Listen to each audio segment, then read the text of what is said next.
মাঠে ফুটবল খেলে জনসংযোগ শুরু অধীর রঞ্জন চৌধুরী। মঙ্গলবার সকালে বহরমপুরের চেনা ছবিটা একটু অন্যরকম। ভোটের বাদ্যি বেজে গিয়েছে, আর সেই রণক্ষেত্রে নামার আগে মঙ্গলবার সকালে একেবারে চনমনে মেজাজে পাওয়া গেল বহরমপুর বিধানসভা কেন্দ্রের কংগ্রেস প্রার্থী অধীর রঞ্জন চৌধুরীকে। এদিন সকালে স্রেফ ভোট চাওয়া নয়, খেলার আড্ডার মেজাজেই প্রচারের সলতে পাকানো শুরু করলেন বহরমপুরের প্রার্থী। এদিন সাত সকালে অধীরবাবু পৌঁছে গিয়েছিলেন শহরের পরিচিত YMA ময়দানে। সেখানেই ফুটবল খেলতে দেখা গেল কংগ্রেস নেতাকে। আমি জন্মেছি, বড় হয়েছি, এই বাজার আমি নিজে তৈরি করেছি যখন আমার দায়িত্ব ছিল। এই সমস্ত কিছু তো আমাদেরই তৈরি।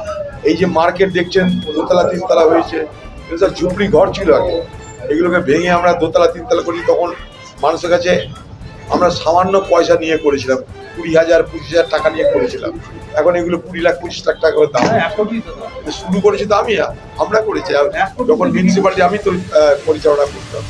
এটা আমাদের চেনা জানা জায়গা, তাই এসেছি।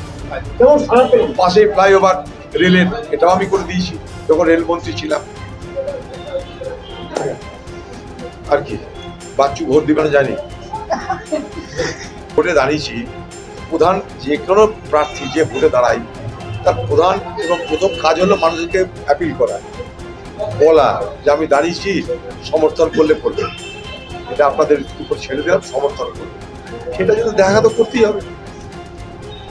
ভোটের জন্য নিশ্চয়ই দেখা করা, কিন্তু আমরা কোনো ঘটা করে অনুষ্ঠান করে এটা করছি না। সাধারণভাবে যেরকম এই এলাকার মানুষের সঙ্গে আমার পরিচিতি আছে, আজন্ম পরিচিতি আছে, সেইটাই দেখলাম। তারা নিশ্চয় বুঝলো কেন এসেছি। আমরাও বললাম হাত জোর করে যে সমর্থন করবে। আমাদের ভিডিও ভালো লাগলে লাইক ও শেয়ার করুন, কমেন্ট সেকশনে আপনাদের মতামত জানান।